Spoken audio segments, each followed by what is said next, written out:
صلوا على رسول الله. تقولوا يعني أنا طول الليل ما رجعتش. والله عندنا نفس كويس. بعد فين؟ فين انت؟ عايش هذا على أبوك هذا. قلت ما هو ربيت. غير قلت الدروانة ويدري هذا في الجماعة هذا إنا لكن اسمعوا تشتغلوا الموضوع الحقيقي والأصل. دعاء الورث حق المرحومة حق أمكم مليون.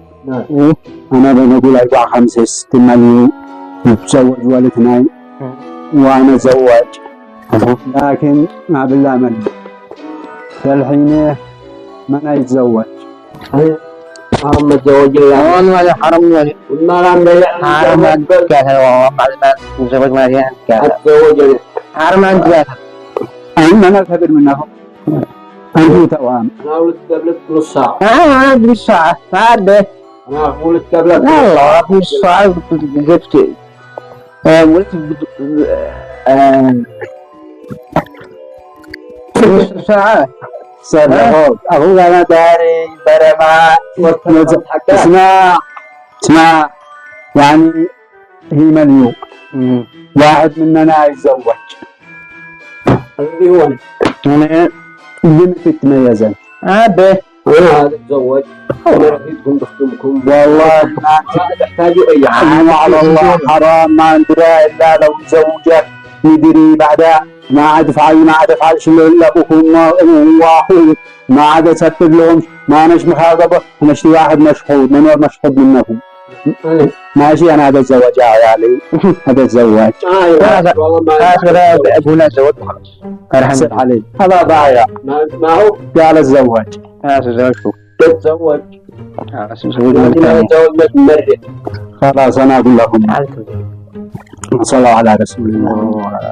احنا الحين بدينا ندفع ونزوجك يا عاصم وفلاخي وضلعنا في شيء لا مرة كثير بتسبب لنا ولا بيقسل لنا لدى ولا حاجة لكن نفعل ظروفها بالحين إن والله شفناك مشهور علي ماشي علي نفسر من هو مشهد منكم يعني الآن نفعل ظروفات إنه نزوج ونشوف من هو علي يعني رجع نركن على ونزوج رجال مليون ايوه 2 مليون يوكل خلاص كلمة بالحين أنت زوجناك على الظروف إذا أنت أفلحت في هذا وتصرفت سوا وفعلت ما قلت مشرف توكلنا على الله.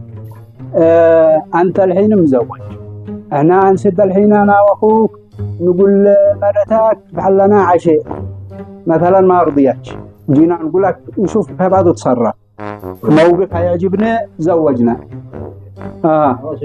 يلا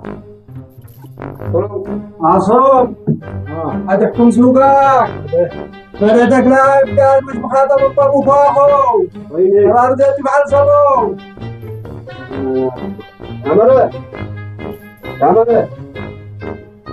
يا مرة ما علي صبوح لبي أمي من أمك يا عاصم أين أمك يا عاصم أنا بينك لأخوك وأبوك هذا جتتك مشين جتتك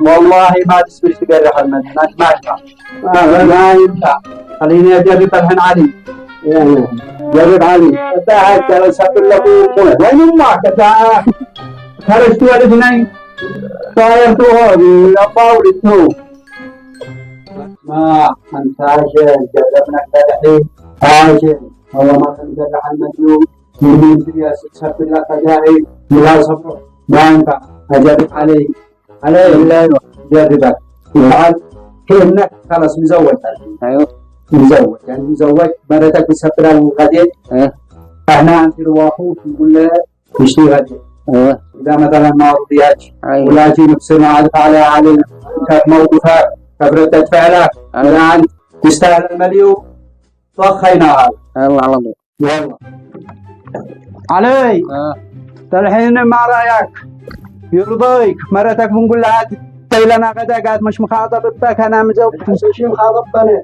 صدق يا بني يا مريت صدق صح ما رايك ذا الحين؟ يعني والله اني اعطيك عن البيت. قوم حاكي مرتك، يلا قوم حاكي.